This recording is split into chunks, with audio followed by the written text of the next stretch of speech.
একটি গণতান্ত্রিক নতুন সংবিধান প্রণয়নের মাধ্যমে আমাদেরকে সাংবিধানিক স্বৈরতন্ত্র পুনঃপ্রতিষ্ঠার সকল সম্ভাবনার অবসান ঘটাতে হবে।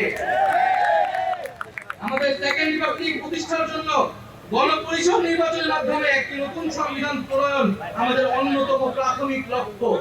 আসন্ন ত্রয়োদশ জাতীয় সংসদ নির্বাচনের সবকটি আসনেই প্রার্থী দেওয়ার পরিকল্পনা নিয়ে এগোচ্ছে জুলাই গণ অভ্যুত্থানের নেতৃত্বদানকারীদের নতুন রাজনৈতিক দল জাতীয় নাগরিক পার্টি এনসিপি।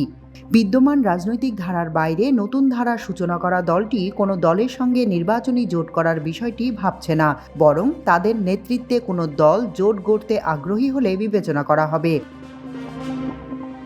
এনসিপির নেতারা জানিয়েছেন, পবিত্র রমজান মাসের মধ্যেই নিবন্ধনের প্রস্তুতি সম্পন্ন করার পাশাপাশি সারা দেশে দলের কাঠামো গড়ে তোলা হবে। ডিসেম্বর থেকে জুন মাসের মধ্যে আগামী জাতীয় সংসদ নির্বাচনের সম্ভাব্য তারিখ ধরে সব আসনেই প্রার্থী দেওয়ার পরিকল্পনা রয়েছে দলটির। তবে প্রতিটি নির্বাচনের সময় জোট গড়ে নির্বাচন করার পথে রাজনৈতিক দলগুলো হাঁটলেও সেই ধারায় যুক্ত হওয়া না হওয়ার বিষয়ে এখনও কোনো সিদ্ধান্ত হয়নি। এ ব্যাপারে চূড়ান্ত সিদ্ধান্ত নেওয়া হবে ভোটের প্রক্রিয়া শুরু বা নির্বাচনী তফসিলের আগ মুহূর্তে। এনসিপি সূত্র জানায়, দেশের প্রধান দুই রাজনৈতিক দল বিএনপি ও জামাতে ইসলামীর সঙ্গে রাজনৈতিক বা নির্বাচনী জোট করা না করার সম্ভাবনা কম নতুন দলের। এক্ষেত্রে এনসিপির রাজনীতির সঙ্গে সাংঘর্ষিক নয়, জুলাই গণ অভ্যুত্থানের সঙ্গে থাকা অন্যান্য রাজনৈতিক দলগুলো জোট গড়তে চাইলে বিবেচনা করা হবে। বিশেষ করে মধ্যমপন্থী রাজনীতির কাছাকাছি দলগুলো ছোট হোক বা বড় হোক, তারা চাইলে এনসিপি জোট গড়তে পারে। নাম প্রকাশ না করার শর্তে এনসিপির অন্তত 4 জন নীতি নির্ধারণী নেতা জানিয়েছেন, সারা দেশে দলের কাঠামো ঠিক করার পাশাপাশি সংসদীয় সব আসনেই একক প্রার্থী বাছাই করা হবে। সেই প্রক্রিয়া নির্বাচনী প্রক্রিয়া শুরুর সময় বা নির্বাচনী তফসিল ঘোষণার আগে পরে জোরালোভাবে সম্পন্ন করা হবে। এনসিপির রাজনীতির সঙ্গে একমত হয়ে কোনো দল একসঙ্গে নির্বাচন করতে চাইলে সেভাবে সিদ্ধান্ত নেওয়া হবে। সম্ভাব্য সবকিছু সামনে রেখেই এগুচ্ছে এনসিপি। এ বিষয়ে জানতে চাইলে এনসিপির যুগ্ম আহ্বায়ক সারোয়ার তুষার বলেন, সংসদীয় সব আসনে এনসিপির দলীয় প্রার্থী চূড়ান্ত করার বিষয়টিকে সামনে রেখে আমরা এগুচ্ছি। নতুন রাজনৈতিক দল হিসেবে কারো জোটের অংশ হওয়ার ব্যাপারে কোনো চিন্তাভাবনা নেই এনসিপির। নির্বাচনের আগে অন্য মাঝারি বা ছোট দলগুলো আমাদের সঙ্গে জোট গড়তে চাইলে তখন বিষয়টি বিবেচনা করা হবে।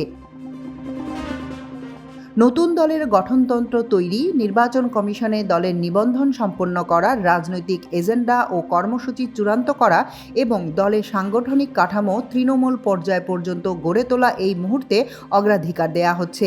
এক্ষেত্রে উল্লেখযোগ্য কাজ রমজানের মধ্যে বা ঈদের পরপরই সম্পন্ন করা হবে। ঈদের পর গণপরিষদ নির্বাচন ও রাষ্ট্র সংস্কারের কর্মসূচি ভিত্তিক মাঠের রাজনীতিতে সোচ্চার হবে এনসিপি।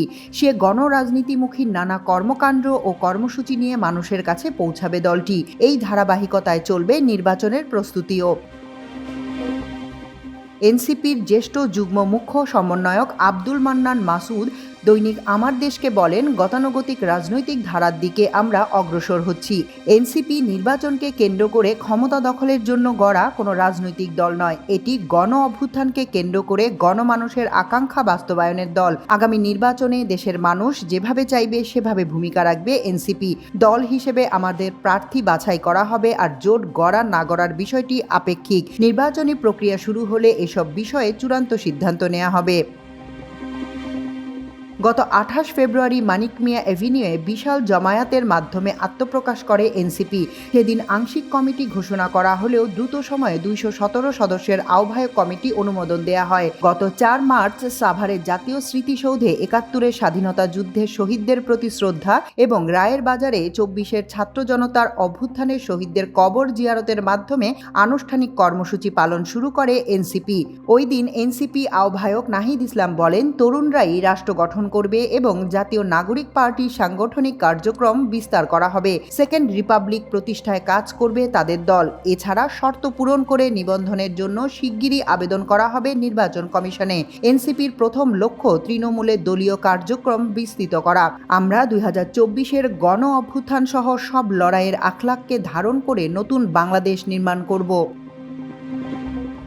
এনসিপি জানিয়েছে, সেকেন্ড রিপাবলিক প্রতিষ্ঠার লক্ষ্য নিয়ে এনসিপির বার্তায় বলা হয়, এনসিপির আহ্বায়ক কমিটি আগামী 1 বছরের মধ্যে দলের গঠনতন্ত্র ও ইশতেহার প্রণয়ন, কর্মসূচি বাস্তবায়ন ও সাংগঠনিক বিস্তার কার্যক্রম পরিচালনা করবে। কমিটির অনুমোদন নিয়ে ভূমিকায় বলা হয়েছে, 2024 সালে ছাত্র জনতার অভূতপূর্ব রক্তক্ষয়ী অভ্যুত্থানের মধ্য দিয়ে একটি ফ্যাসিবাদী শাসন থেকে বাংলাদেশের নাগরিকরা মুক্ত হয়েছে। তবে শহীদ মিনারে ঘোষিত অভ্যুত্থানের এক দফা তথা ফ্যাসিবাদী ব্যবস্থার বিলোপ ও নতুন রাজনৈতিক বন্দোবস্ত এখনও বাস্তবায়ন হয়নি। মাল্টিমিডিয়া ডেস্ক, আমার দেশ।